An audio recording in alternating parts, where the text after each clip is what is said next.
Welcome to a walk around Main Street, Poultney, and a journey into American history.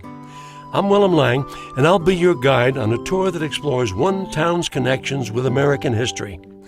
We'll get to know a town that evolved from the frontier into a trading center, a town shaped by farming and quarrying, by tourism and teaching.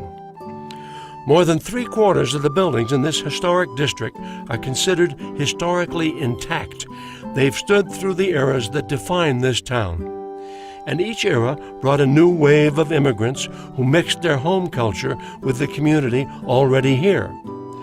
On this walk, we'll visit 2 centuries of history. There are changes here, certainly, but Poultney today is not so different from Poultney yesterday. Now let's begin. We're standing above U.S. Route 30 that follows the old Poultney Turnpike. Before the turnpike, the mail post was an uncertain event at best, and travel was no faster than walking. But in 1806, some enterprising investors formed the Poultney Turnpike Company to create a toll road. 100-man labor parties and ox-drawn plows smoothed the rough and twisting trail. At the end of one 4th of July work party, the townspeople celebrated with a community dinner and 16 toasts to the patriotic diggers and to the ladies who got the meal. By 1811, the new privately owned Poultney Turnpike was completed, connecting the town to other turnpikes and toll roads. Poultney's location was a strategic halfway point in the 2-day journey between Burlington to the north and the Hudson River near Albany to the south. The turnpike secured Poultney's role as a prosperous transportation center from the 1800s and into the 1840s. Until the canals and then the railroads were built, this turnpike was the best route for stagecoaches and wagons, which brought regular mail to the frontier.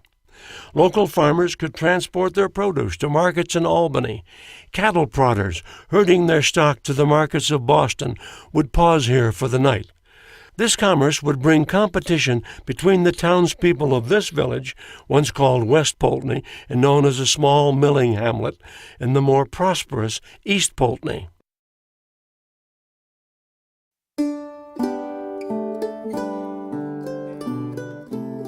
These 2 villages, west and east, grew up side by side 2 miles apart. A rivalry between the villages centered on the location of the post office for the entire township. East Poultney argued that the post office should be located in the east, where all the churches were. West Poultney countered by hauling limestone by ox cart at great expense to build this Methodist church, completed in 1822. Such a grand stone church tipped the balance. When added to the impacts of the flood of 1811 and the completion of the Poultney Turnpike, the stone church ensured the eventual move of the post office to the west side, which effectively made this the center of town. And that's why West Poultney is known today simply as Poultney. From 1841 until 1869, the building was occupied by the Millerite sect, whose leader, a one-time Baptist minister from the Poultney area named William Miller, had forecast the second coming of Christ at various dates between 1843 and 1844. Based on this prophecy, the followers gave away their goods and went atop a hill to wait. After the forecast went unfulfilled, this came to be known as the Great Disappointment, and the Millerite movement began to unravel. Its followers returned to their original churches or joined other movements such as the Shakers, as well as launching the Adventist movement.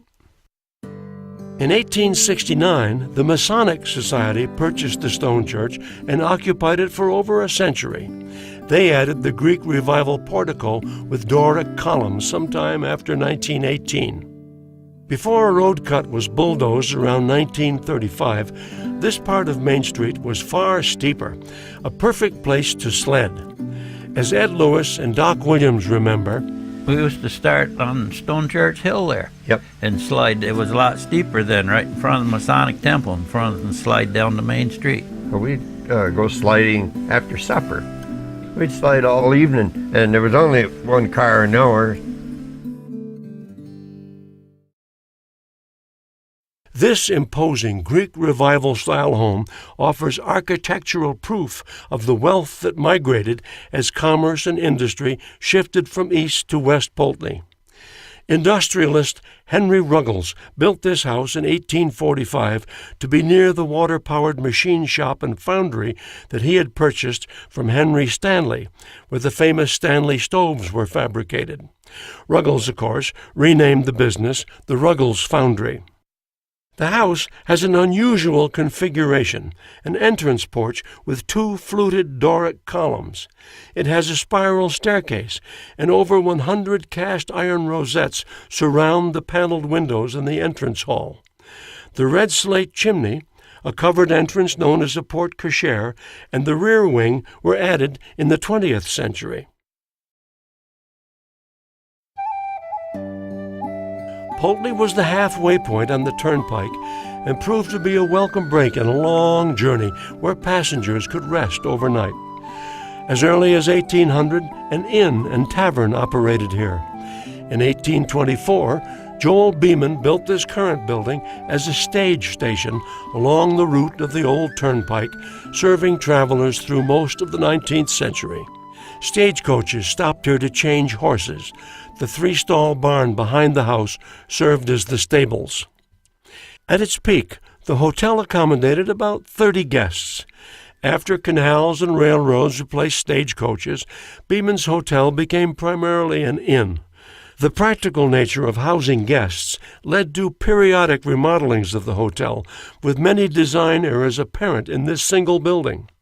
The Victorian porch is probably a newer addition, while the recessed door with sidelight windows may be the oldest element. The house to the left, once part of the Beeman Hotel, was detached, moved, and reconstructed in the 1940s as a separate home. Poultney was a town of turnpikes and travelers, but also a town deeply rooted in religion. Here at the United Methodist Church, we note a second milestone in the concentration of industry, commerce, and education in West Poultney. Built in 1841, it was a replacement for the stone church to the east. The church was moved in part to serve a new population in town, the students of Troy Conference Academy, founded at the west end of Main Street in 1834 as a Methodist school for higher learning. Church services were considered a daily part of the lives of the citizens, students, and faculty of the town, twice on Sunday. So the local Methodist Society built this church in a more central part of town, which allowed enough time for the students to walk back to the academy for the midday meal and return in time for the second service. The design of the church comes from a pattern book authored by Asher Benjamin, who brought classical architecture to the American frontier. The builder was Charles Scott, son of Elisha, who had constructed many of the landmark buildings in East Poultney. For $12,000, the Poultney Graded School was constructed in 1885, a year after Vermont's native son, Chester A. Arthur, had completed his presidency. Now, immigrants were arriving to work the nearby slate quarries. The graded school, in its scale and size, was constructed to accommodate a growing population of the town's children, immigrants and locals alike. Equally important, it marked a change from the dispersed one-room schoolhouses to a centralized education system. The school's design echoes the gravity of its mission. The era when it was constructed, the post-Civil War Gilded Age, so-called, was noteworthy for social change and prosperity. It was also noted for an eclectic blend of building styles. The graded school features the tall windows typical of Italianate design, the fancy filigree of Queen Anne, and the balanced wings of colonial revival. Former students Ed Lewis and Doc Williams tell what it was like to learn your values here. I remember the first day I went to school down there, they rung a bell for you to come in. It's time to come in. And everybody run like the dickens, and I was the first one up to the door. And Mrs. Van Guyler grabbed me by the shirt and said, "You go out to the sidewalk and walk in here like a gentleman." That was my first experience at Poultney Elementary School. And when you got out, school was dismissed. You all went out in the hall and you lined up and you walked out to the street, and they had a bass and a snare drum and two people playing. And when I was in the second grade, you got out of line or out of step, Minnie Carlton would have you right by the ear and yank you right out, and you paid for it somehow. Today, the schoolrooms have been reconfigured as the schoolhouse apartments, which serve senior citizens living in the town of Poultney.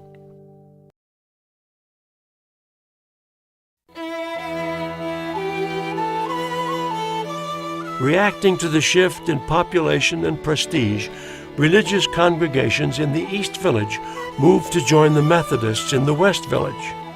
In 1866, both the Episcopalians and the Baptists began holding services on alternate Sundays in Poultney Village. In 1868, Trinity Episcopal Church was erected on the newly graded Church Street in Gothic Revival style with narrow and steeply pointed arch windows. The crisp roofline contrasts with the square steeple. On this roof, you see the geological trait that helps to define Poultney. It's slate. The first slate quarry in the area opened in 1845. The range of slate colors, black, green, red, even purple, makes our region unique and our slate a key element to the town's economic growth. Note the color of the red slate repeated in the red door. With its complementary colors and red rosettes, this is one of the more stunning examples of slate work in Poultney. Now, these slate roofs last up to 150 years if well cared for. Here's one of those school kids, Doc Williams, remembering how it was to grow up and work with slate in the quarries and on the roofs. Slate is a boom or bust thing. You know, you're busy for a while and then the market goes down. And I went roofing. And I roofed it for off and on for 20 years. I retired off it. I can get on the street and say I worked on that one, that one, that one. I don't know why I haven't been on that one. I've been on all the churches, and both churches in East Poultney and all the schoolhouses except the new elementary.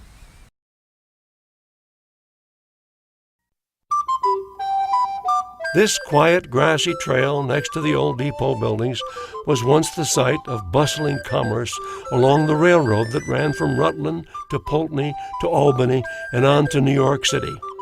This was the route of the slate picker, the rail line that hauled slate from the quarries, agricultural and industrial products, and the immigrants who worked here. Soon after much of Poultney's toll road traffic had been taken away by the canal system to the west, two rival railroad syndicates made plans to connect Rutland County to Albany. Only one of the routes, the Rutland and Washington Railroad, planned to run through Poultney. Public opinion was against it, as it was regarded as visionary.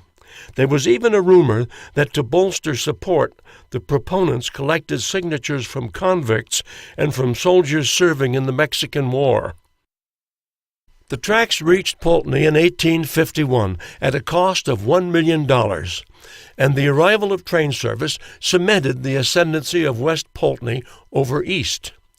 People moved west, and so did the businesses, churches, post office, and schools. By 1857, the shift became official. The West Poultney Post Office was renamed the Poultney Post Office. In this same year, during the Panic of 1857, the stock prices of the Rutland and Washington Railroad plummeted, and a 21-year-old man named Jay Gould bought up the stock.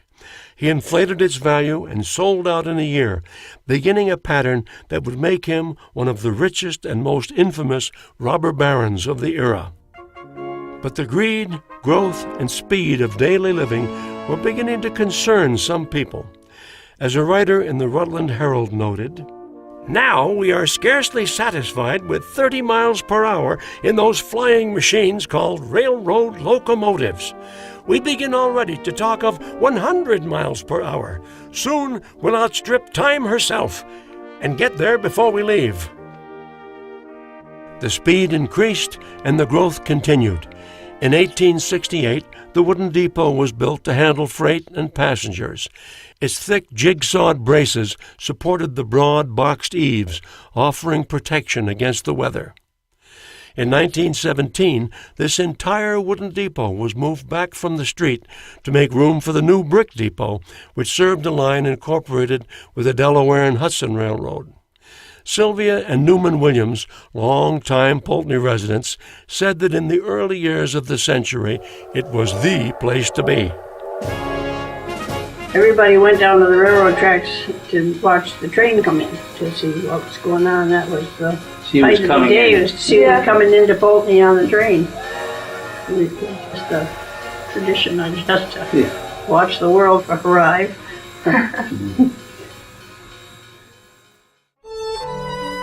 But in 1934, as the entire country struggled through the Great Depression, the train stopped its passenger service to Poultney.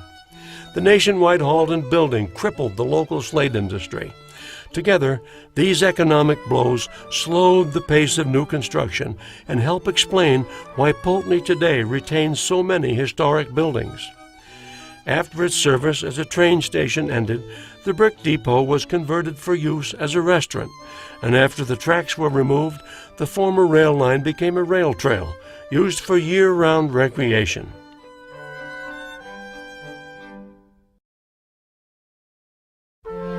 Before the automobile economy, every town had to provide its own commercial center. Poultney had 5 department stores, dry goods stores, restaurants, stables, and several photographic studios. The downtown served local residents and more than 1,000 quarrymen who worked in some 250 quarries in the area.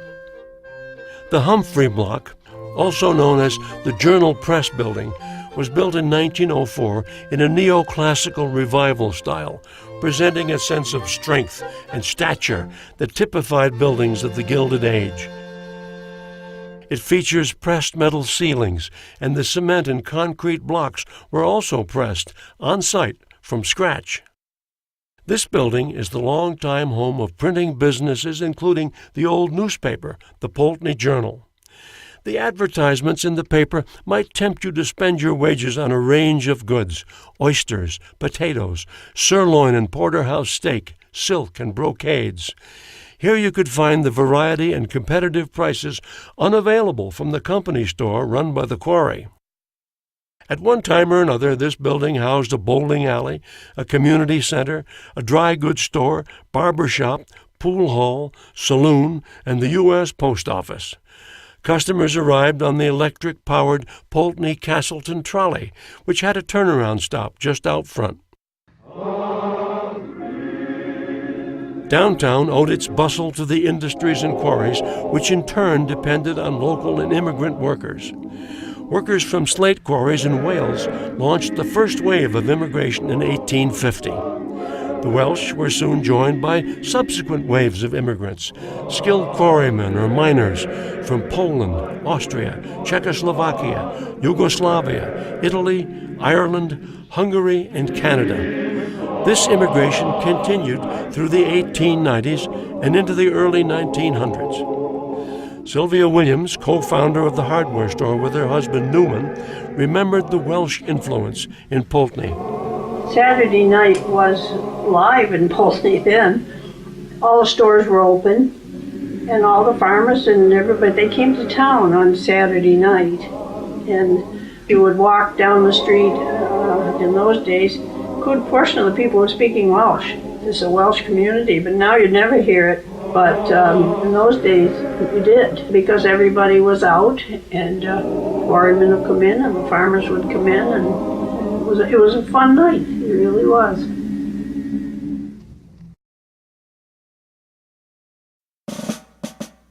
The 2 Editors' Inn, dating to the 1830s, was named to honor Poultney's connection to two pioneering newspaper publishers, Horace Greeley and George Jones. Horace Greeley, a newspaper editor, reformer, and politician, began his career in East Poultney, where he befriended and worked with George Jones. Jones was an East Poultney native who later worked with Greeley on the New York Tribune and then co-founded the New York Times. This Greek revival home appears to be in its original condition. It's noted for its monumental columns anchoring an open slate porch. The Reverend Jesse Peck, principal of the Troy Conference Academy, was most likely the original owner and lived here in the 1840s and 1850s. Today, the Two Editors Inn is maintained by Green Mountain College for its visitors.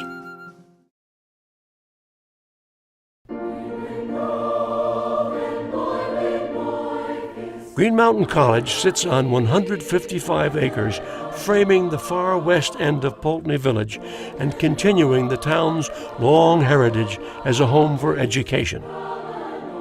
In the 1830s, as the Methodist movement grew, the Regional Troy Conference was formed to support more than 60 churches in upstate New York and Vermont. It was the Troy Conference in 1834 that formed the Troy Conference Academy, now known as Green Mountain College. The college might not have been located in Poultney, though, if it hadn't been for the foresight of the townspeople. The conference noted the beauty, healthfulness, temperance, good order, and freedom from influences baneful to a school of Poultney.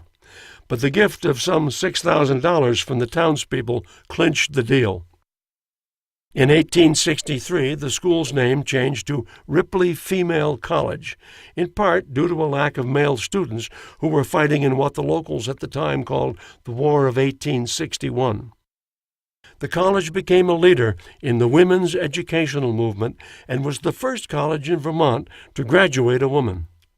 One of the first graduates was Anna Catherine Green, whose 1878 novel, The Leavenworth Case, A Lawyer's Story, was an early American bestseller. Some refer to Green as the mother of the detective novel. The school reverted to Troy Conference Academy in 1874 and changed again in 1931 when the academy launched Green Mountain Junior College, the first junior college in Vermont. And again, during World War II, Green Mountain reverted to a college for women. The school returned to its co-educational mission in 1974, changing its name to Green Mountain College and offering 4-year bachelor's degrees. In the 1990s, the college developed a curriculum focused on the environmental liberal arts and has become a leader in the sustainability education movement on college campuses. Through all these years, the fortunes of the college and the community have been intertwined. The students remember the town fondly. Sylvia Williams certainly did. There was one little store next door to the Journal Press, and Mrs. Dimickle, that was Mrs. Dimickle, ran her restaurant, a little small restaurant there. And we had to go to chapel at the college 3 times a week, and we finished at 10. And if you hurried, you could skinny downtown and go to Mrs. Dimickle's and you could get a piece of her chocolate cream pie for 10 cents. She only made a couple of them, and if you wanted one, you had to get there first. And they didn't last long. It was delicious.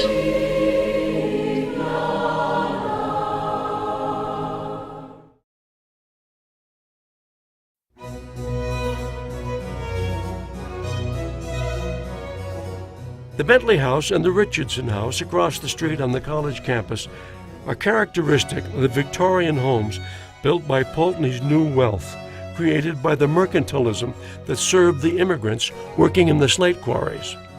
The Bentley is a well-conserved example of the so-called painted ladies, typical of the grander Victorian-era homes.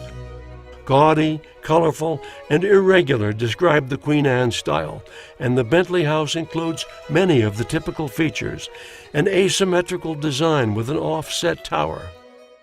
It was built in 1895 by a real estate broker for his son, a merchant named William Broughton, who married Jane Edwards. Now, Jane's sister lived across the street at 9 Bentley Avenue. She married one of the sons of Robert Humphrey, who'd built the Humphrey Block and operated the newspaper. Not to be outdone by the neighboring homes or by her sister, she and her husband constructed this imposing Queen Anne colonial revival-style home about 1900.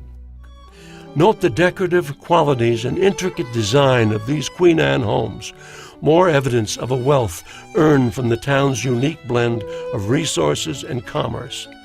These were homes built in the Gilded Age from the 1880s to the 1900s.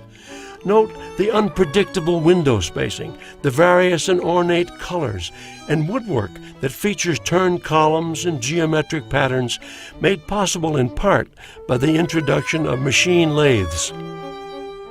Rufus Broughton, the real estate broker who built the Bentley house for his son, built one of the more striking homes on the street in 1885 in a Queen Anne Eastlake style with an unusually ornate porch at the corner of Bentley and Roberts Avenues.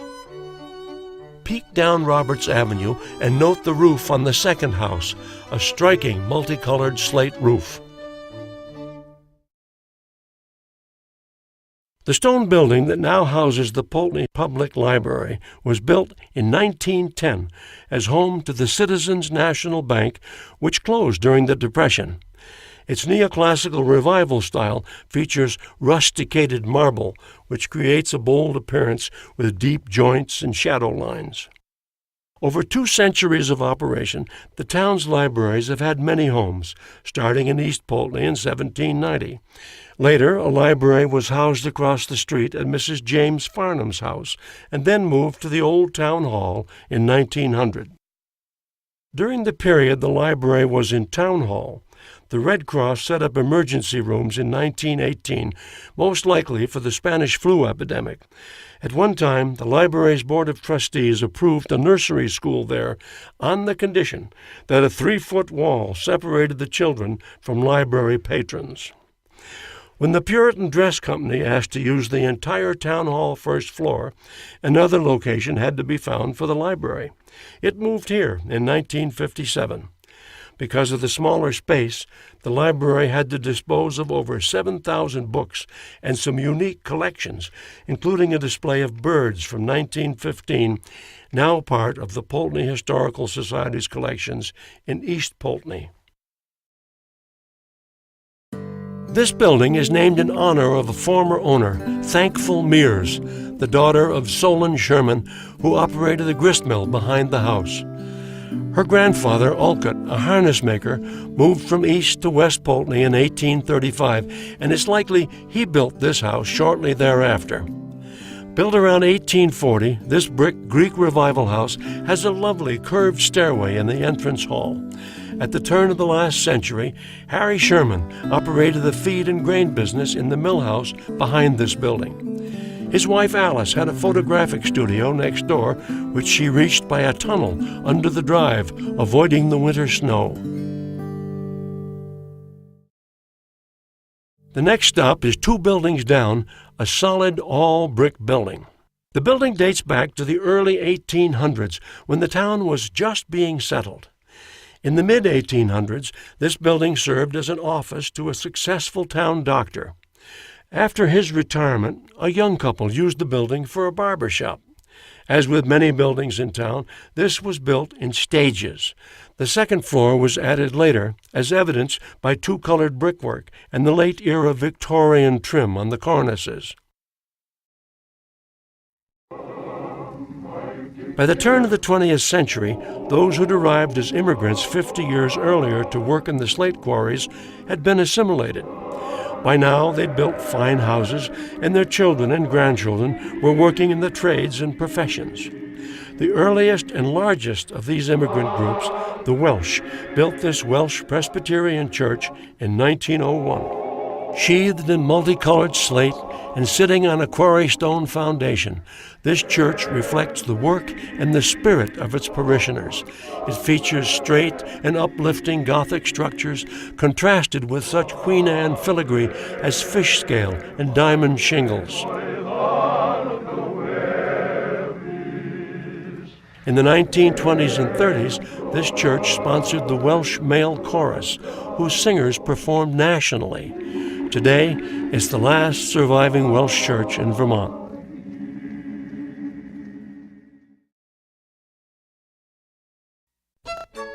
The stone bridge has been here since nearly the beginning of Poultney.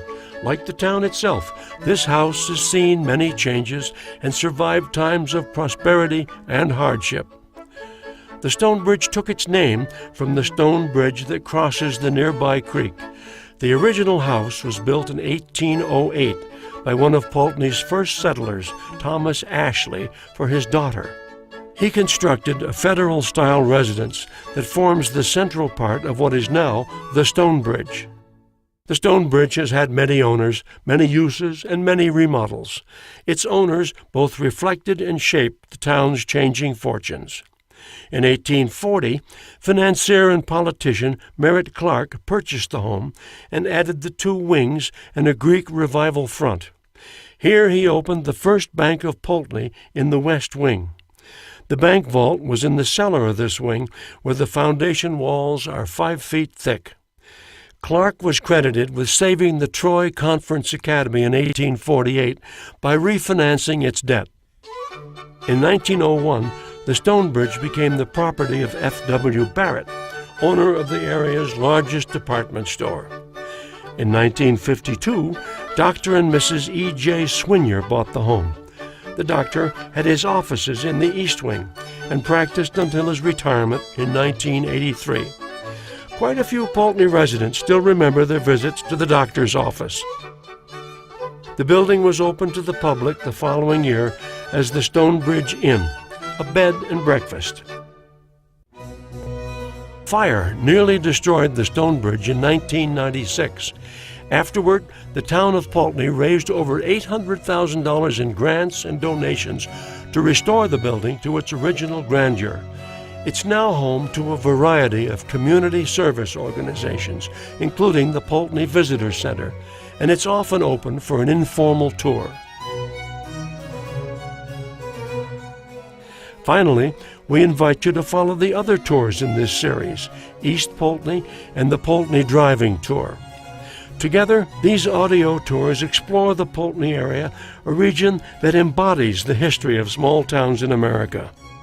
The Destination Poultney Tours are brought to you by the Poultney Historical Society, the Town of Poultney, and Green Mountain College, and are supported in part by a Preserve America grant administered by the National Park Service, Department of the Interior.